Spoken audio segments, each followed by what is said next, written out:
आलसी कैटरपिलर। एक बार की बात है, एक खूबसूरत बगीचे में एक छोटी कैटरपिलर रहती थी जिसका नाम कैली था। कैली बाकी कैटरपिलरों से बहुत अलग थी क्योंकि वो बहुत आलसी थी।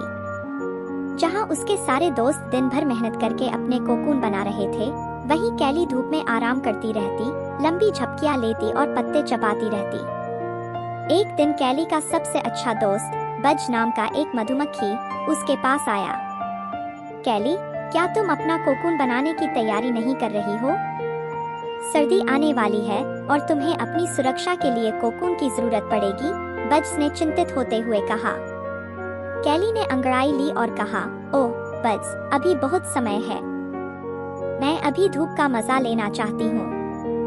कोकून तो बाद में भी बन सकता है। यह कहकर वो फिर से सोने चली गई। दिन बीतते गए और बाकी सभी कैटरपिलर मेहनत से अपने कोकून बना रहे थे। वे पत्ते इकट्ठा कर रहे थे और पेड़ों की ऊंचाई पर अपने कोकून बना रहे थे ताकि सर्दी के मौसम में सुरक्षित रहें। लेकिन कैली ने अभी भी काम शुरू नहीं किया था। वह हंसते हुए कहती, किस बात की जल्दी है? मैं कल से काम शुरू कर दूंगी।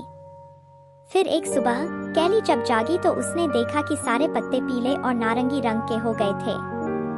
हवा ठंडी हो गई थी और उसके ज्यादातर दोस्त अपने कोकून में जा चुके थे। मुझे अब अपना कोकून बनाना चाहिए, कैली ने सोचा। लेकिन जब उसने पत्ते इकट्ठा करने की कोशिश की तो पत्ते सूख चुके थे और टूट रहे थे।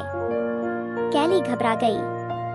अब मैं क्या करूंगी? उसने अपने पसंदीदा पेड़ के पास शरण लेने की कोशिश की, लेकिन सारे अच्छे स्थान तो उसके दोस्तों ने पहले ही ले लिए थे, जिन्होंने समय रहते अपने कोकून बना लिए थे।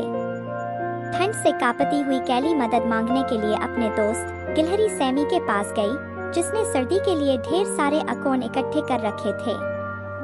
सैमी, क्या मैं सर्दी तक तुम्हारे साथ रह सकती हूँ? कैली ने पूछा।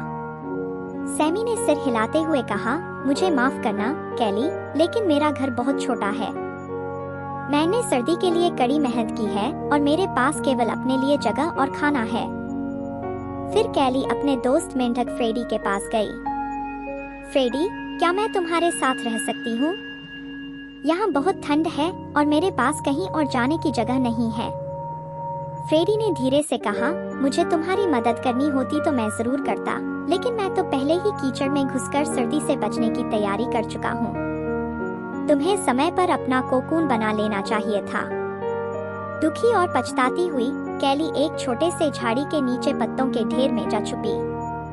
ठंडी हवा तेजी से चल रही थी और कैली पूरी रात कांपती रही, अपने आलस पर पछताती रही।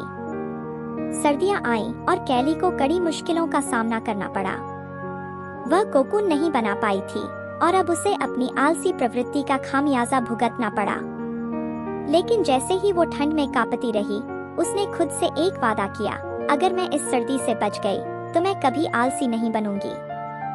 जब वसंत आया तो कैली कमजोर और थकी हुई थी, लेकिन वो बच गई थी।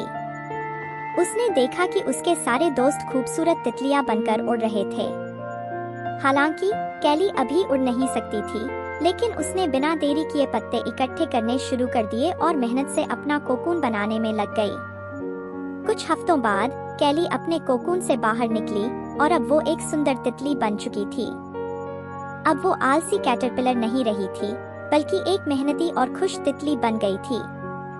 जैसे ही उसने अपने पंख फैलाए और उड़ान भरी, उसने महसूस किया कि मेहनत और तैयारी का फल कितना मीठा होता है। उस दिन के बाद कैली कभी भी आलसी नहीं बनी। उसने सीखा कि मेहनत और तैयारी से ही सफलता मिलती है और वो हमेशा दूसरों की मदद करने के लिए सबसे पहले तैयार रहती थी।